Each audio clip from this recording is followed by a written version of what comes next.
What's up, everybody? Happy New Year. Got to jump on and talk some college football. It took me a full, 60 hours to be able to emotionally, physically, mentally process that crushing loss of my Ohio State Buckeyes at the hands of your Mizzou Tigers. So let's talk about that and everything else that's going on with college football, all the debates. And of course, you have bowl games going on right now, and then you have the college football playoff games going on later on tonight. The only ones that really matter, I know you guys won't like me saying that. It is true, but that's taking nothing away from Mizzou. Look, that was a great win for Mizzou. That's a huge win for the program. If you're the Tigers, you can win 11 games, go to the Cotton Bowl, win the Cotton Bowl, beat a blue blood like Ohio State. That's great. You don't have to apologize to anyone. But let's also, big picture, let's not pretend like all these games are created equal. They're not. They just aren't. And it has nothing to do with Mizzou. It has nothing to do with Ohio State. And I've said this for about 7 years. So let's go back in time, first of all. And then we'll break down the Ohio State Mizzou game, but really it was a horrible, boring game. Mizzou looked really good, obviously, in the second half. And the defense played well overall, but the offense got going in that fourth quarter. But why is college football broken right now from a bowl standpoint? Here's the reason. Go back to actually an Ohio State bowl game. Ohio State versus Notre Dame. Was that the 2015 season, 2016 bowl season, I believe? Check me on that. But remember, stud linebacker Jalen Smith. Jalen Smith gets injured in that game. He's supposed to be a top 5 or top 10 pick.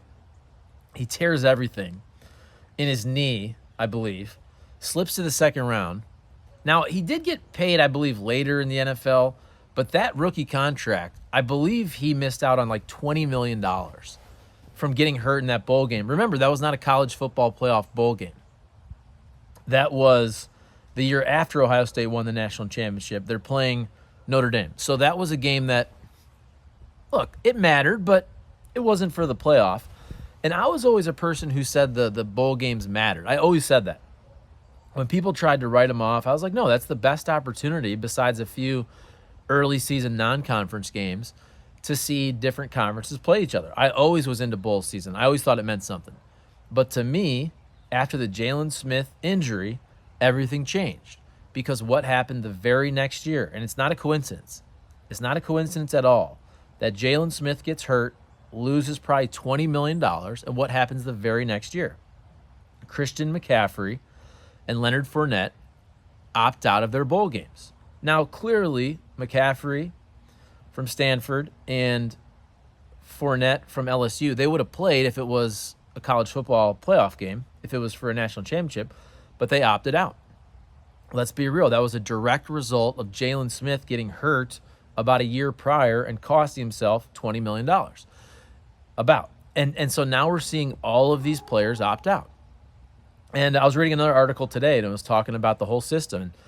So Jamison Williams from St. Louis went to Ohio State, transferred to Bama. Remember, he got hurt. Now, he got hurt in a college football playoff game. That's different. But still, he was supposed to be a top 5-ish pick, top 10 pick. Hurts his leg, tears everything also, and he drops to, what did he drop to, like 12th? That cost him a couple $1 million. It happens. Now, I don't think we're ever going to see guys sitting out the college football playoff games, but you were seeing guys sitting out these non-CFP bowl games for those exact reasons that I mentioned, and I totally understand it. I totally get it. Even with NIL, all right, you play the whole season, you play 12 games, you play a championship game potentially. All right, you get to bowl game, it doesn't really matter. Opt out. I have no issue with guys like Marvin Harrison Jr. opting out. I heard a lot of people saying, oh, it's about the culture. Well, look at Georgia. They had guys, was it Brock Bowers, and that lineman, was it Mims? What's his first name? Omarius Mims. So they were banged up, but are they banged up to the point where they'd probably play if it was a college football playoff game? I'm guessing at least Bowers, maybe both. I don't know the severity of Mims. But those guys, look, if you're close to healthy, you're going to play in the college football playoff. But you're not if it's going to be just this game against Florida State. Florida State had a ton of opt-outs. Georgia destroyed them. And by the way, I think Georgia would have beat them anyway. But it is a different ball game. It also has a lot to do with how many players are draft eligible. Is your team full of second-year guys who have to play another year? Are they full of third-year guys who are going to leave for the NFL? Remember that Ohio State game, you just had Marvin Harrison Jr. opting out. You had a bunch of Ohio State picks, guys who could be first-round type picks. Igbuka.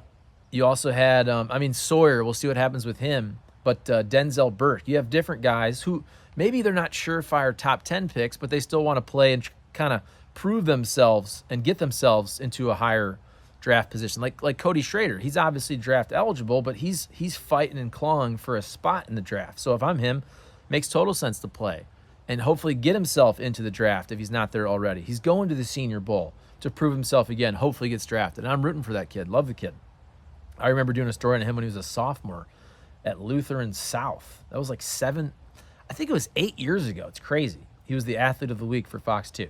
So anyway, I'm never going to get mad at a kid for opting out. The real problem, though, isn't the opt-outs. Let's say there's, and I don't know the exact number. I would think you opt out if you're projected to be a first or second round pick. I would opt out. I get that. So that's like 60 players. I don't know exactly how many players are opting out, but I would think that makes sense to me. The problem isn't the opt-outs. The problem is the transfer portal. The problem is college football is stupid, and it's the only sport where their off-season in terms of transactions begin before the season's over. Not only before the season's over, but before the frickin' postseason even starts. So think about that. That would be like, okay, the regular season of baseball ends, and okay, the playoffs are starting, and dudes are already signing in free agency before the World Series is over. No sport does this. You wouldn't see that in the NFL, in the NHL, anywhere. I mean, you play the playoffs, then you have free agency, opens in the offseason, and people go crazy, and it's fun. College football is the exact opposite because basically whenever that transfer portal opens, I don't know the exact date, but clearly that Monday after championship Saturday is just like transfer portal central. So it opens up and everybody starts transferring.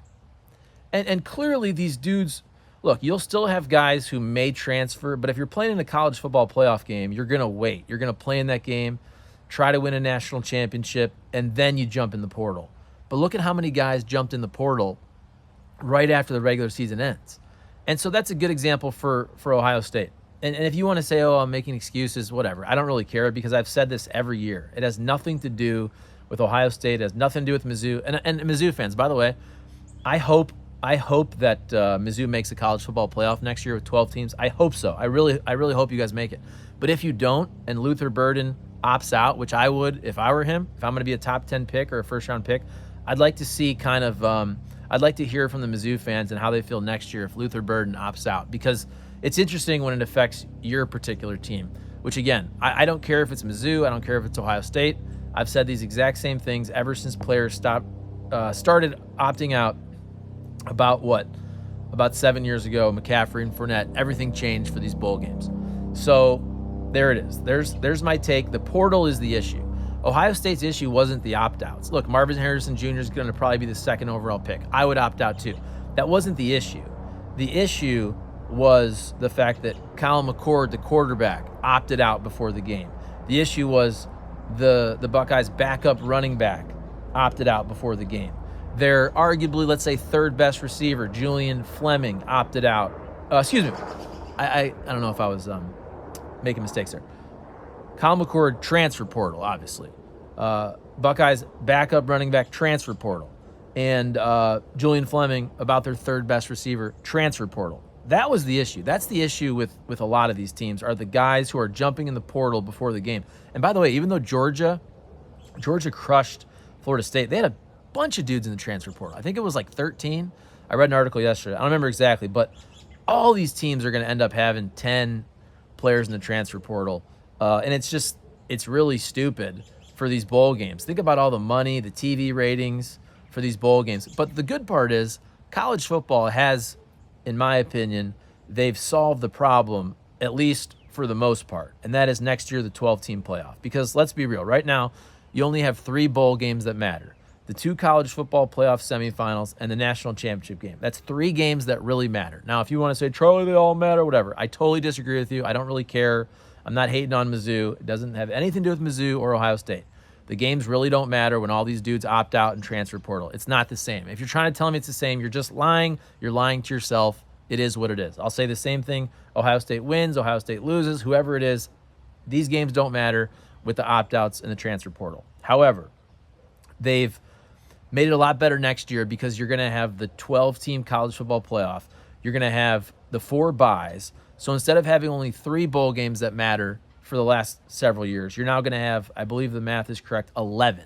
You're going to have 4 games in the first round, right? Then you're going to get to 8 teams. You're going to have 4 more. That's 8 games. Then you get to the Final Four, and you're going to have 2 semifinals and a championship. That's 11 bowl games that really matter. That's going to be super, super fun. Now, there's still going to be a bunch of other bowl games where guys are going to be in the transfer portal. Guys are going to opt out. But for the most part, look, you've made the postseason a lot better by changing it from 3 bowl games that matter to 11 bowl games that matter.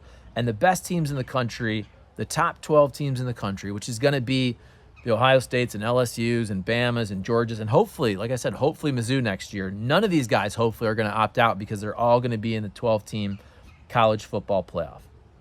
All right, I'll skip ahead for today's semifinal games. I kind of want Michigan to win for the Big Ten. The Big Ten needs another team besides Ohio State to win a national championship, so I'd be cool with Michigan winning. I can't bet against Alabama. So I know Alabama is the underdog, but I'm sorry.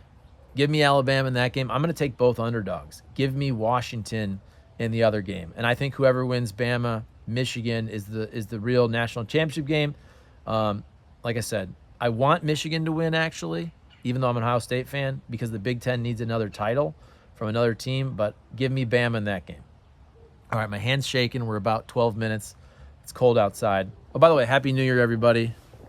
I feel like I put on 10 pounds of fat in my face from New Year's. I was in Ohio. By the way, I wasn't ducking anyone with that game. The game was super boring on Friday night, let's be honest. I had planned on, I was going to wake up Saturday, do a quick little video. I actually had a flat tire issue. It ended up being a rim issue. So all morning Saturday, I was dealing with this tire issue. That's why I didn't do a video. It had nothing to do with Ohio State losing. And then it was my mom's 70th birthday party. Happy birthday, Mom. Then it was New Year's Eve. We decided to come back. My son, there's always things going on, right? So anyway, I'm back home. I have strong internet, and I figured I'll jump on and talk about it today. So Ohio State, Mizzou, first half, just atrocious football. Boring as hell. I would have turned the channel if Mizzou or Ohio State weren't playing. You got Ohio State running Wildcat quarterback in the frickin' first quarter. They can't even get a frickin' playoff. You got all these procedural penalties. It's like the Alex Barron years of the Rams with false starts. What was it, 3-zip, whatever? And I tweeted out, first touchdown wins, which was the case. Mizzou got 2 of them, but I thought the Ohio State defense played really well in the first half. And I think Mizzou just, they weren't getting it going offensively in the first half. I thought Mizzou's defense played well, but hey, you can disagree with me. Ohio State, their offense was just a shell of their regular season offense, so it is what it is. Like I said, if you want to bitch and complain and say I'm wrong, I don't care, but you know it's right. You know it's true. So then second half, kind of still plugging along. And then, first of all, the whole game, by the way, Brady Cook, great job of getting first downs with his legs and, keeping the chains moving. I'm a big fan of Brady Cook's. Happy for him. I think Mizzou's going to be really good next year also. And then, look, Mizzou just made the plays in the second half. Give them all the credit in the world. They flat out beat Ohio State. Yeah, that 50-yard pass from Brady Cook. And then I forgot how they score here. Cody Schrader with a run. Cody Schrader's so tough. You got to love that kid too. And then Luther Burden with the touchdown catch where Brady Cook threads the needle there with a bunch of traffic in the end zone. I mean, defenders, you had the referee, and he just throws a freaking dart. So give them all the credit in the world. Ohio State's offense looked awful. And at the end there, you had this, Kineholz, this true freshman. And I feel like Ryan Day, I feel like so many times he coaches scared. It was almost like he thought he was going to win that game 3-zip, which was just stupid. He doesn't let the kid Kineholz throw the ball. I mean, maybe once he made a nice throw downfield in the first half. It wasn't a completion, But then it was almost like he waited for Mizzou to score a touchdown to start opening it up offensively. And I understand, look, they didn't have their guys. You have a true freshman. You can barely get the frickin' snap off. And then I also see today Cam Ward's going to the NFL. Ohio State's going to be in trouble with their quarterback position because that Devin Smith didn't look great. He looked rattled. I know he didn't get a lot of opportunity to come back. This Kindholt's a true freshman. But apparently this Aaron Nolan is a incoming true freshman, could be really good. But to ask a true freshman to start at quarterback for Ohio State in his first years is kind of insane. But anyway, overall, I'm happy for Mizzou. 11-2, that's a nice season. Eli Drinkwitz contract extension, he deserves it. Next year's going to be great. They already did really well in the transfer portal. I'm a little worried about Ohio State next year. Also, just Ryan Day. What's the deal with Ryan Day? It's hard to – you can't really say Ryan Day should be fired. It sounds nuts, although they seem to lose all the games that matter, especially Michigan the last 3 years. I mean, he beats usually every other team. I mean, look at the losses over the years.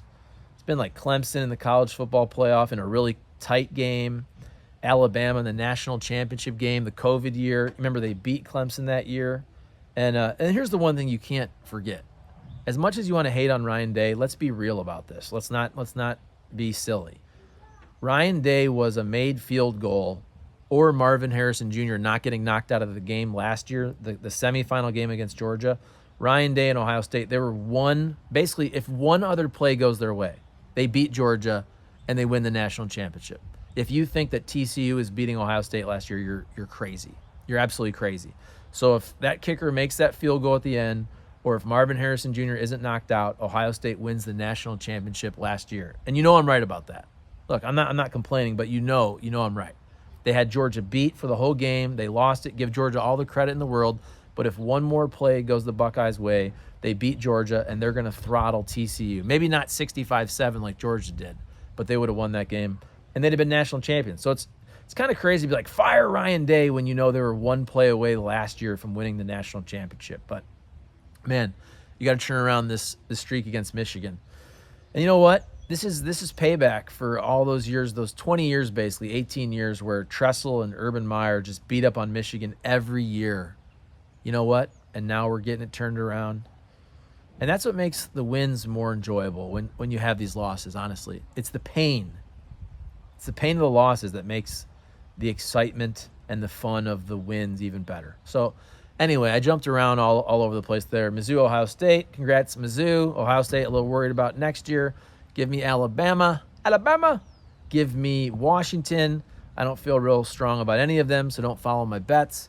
I think whoever wins Michigan, Alabama is your national champion. Transfer portal sucks, but it's going to be better next year with a 12-team playoff, and I hope Ohio State and Mizzou are both in the playoff next year. And by the way, I would have been super excited for that game if it was in the playoff. And I was watching anyway, but let's be real. Next year in the playoff, when it matters, everything on the line, let's go. All right, I'm freezing. My hand is shaking. Happy New Year, everybody. Comment, like, subscribe if you're watching on YouTube. Got a bunch of announcements coming up. Bunch of interesting stuff coming up for 2024. And if you're listening on podcast here on Kenny Wallace Media, I appreciate it. But Happy New Year, everybody, and peace out.